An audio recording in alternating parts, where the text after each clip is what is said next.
আসসালামু আলাইকুম দর্শক, কেমন আছেন? আজকে নতুন একটি ভিডিও নিয়ে আপনাদের মাঝে উপস্থিত হলাম। তো আজকে চলে আসলাম একটি গ্রামীণ গানের পরিবেশ দেখার জন্য। তো অনেক দিন ধরে এখানে একটি গানের আয়োজন করা হয়েছে। তো আমরা তো আগে পরে গাজির গান অনেকবারই দেখেছি, তারপরে আজকেও আবার নতুন করে দেখতে আসলাম। যেহেতু এখন নিত্য নতুন গানের আইটেম বের হয়েছে, গানের পরিবেশও অন্যরকম হয়ে গেছে। তো যাই হোক, আমরা গান শোনার ফাঁকে একটু দেখলাম যে এখানে একটু রান্না বান্নার আয়োজন করা হয়েছে। তো রান্নাটার আয়োজন কি, সেটা হচ্ছে পায়েস রান্না করা হবে, দুধের পায়েস। তো এই দুধের পায়েস কার না পছন্দ, এরকম মানুষ খুব কমই পাওয়া যায়। তেমনি আমারও অনেক পছন্দ দুধের পায়েস বিশেষ করে। তো এই দুধের পায়েসটা রান্না করা শুরু করে দিয়েছে এখানে। তো আমি যেহেতু এখানে চলে আসছি, তখন আমাকে একজন বলতেছে যে ভাই, আপনি তো ভালো রান্না করতে পারেন, তো আপনিও এখানে আসতে পারেন, আমাদেরকে একটু সহযোগিতা করেন। তো যাই হোক, আমরা একটু সহযোগিতা করতেছি এখানে, যেহেতু বাবুর্চি হিসেবে এখানে বাবুল ভাই আছে, আর হচ্ছে এখানে সহযোগী হিসেবে আমরাও আছি। তো যাই হোক, বাবুল ভাই এখানে বলে বলে দিচ্ছে, আর আমরাও এটাও শুনে শুনে ওইভাবে পায়েসের ভিতরে যে মশলাপাতিগুলো দেওয়ার চেষ্টা করতেছি। তো মশলা হিসেবে এখানে আছে হচ্ছে পায়েসের যে মূল উপাদান, সেটা হচ্ছে চাউল। তো চাউলটা হচ্ছে চিনি গুঁড়া চাউল, আর হচ্ছে আপনার হচ্ছে পায়েসের দুধের ভিতরে যেহেতু 30 কেজি দুধ, এখানে কোনো পানি মিশ্রণ করা হয় নাই। তো এই দুধের ভিতরে চিনি প্রয়োগ করা হয়েছে, আর এখানে গরম মশলা জাতীয় যা কিছু আছে সবই দেওয়া হয়েছে।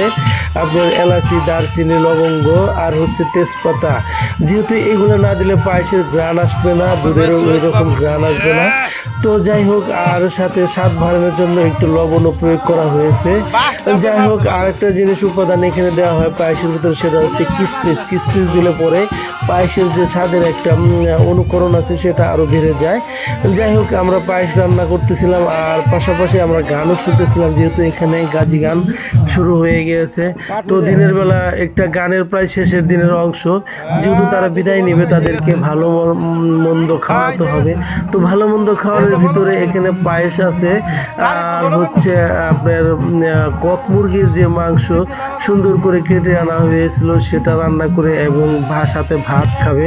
যেহেতু গতকালকে তাদেরকে এখানে খিচুড়ি খাওয়ানো হয়েছিল। আর এই রান্নার পাশাপাশি আমি এখানকার একটু গ্রামের পরিবেশটা আপনাদেরকে একটু দেখিয়ে দিলাম, যে আমরা কোথায় রান্না করতেছি এবং কোথায় থেকে ভিডিওটা করতেছি।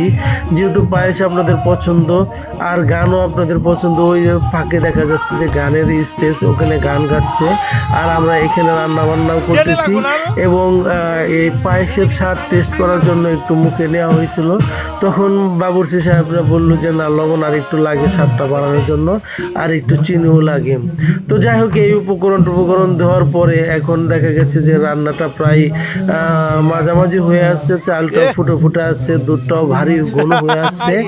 যাই হোক, আপনারা যারা পায়েস খান পছন্দ করেন, তারা অবশ্যই আমার এই চ্যানেলটিকে সাবস্ক্রাইব করবেন এবং ফলো করে পাশে থাকবেন।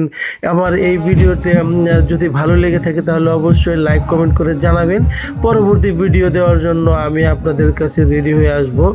যাই হোক, আমার ভিডিওটা কেমন হয় সেটাও আপনারা একটু বলে দিবেন।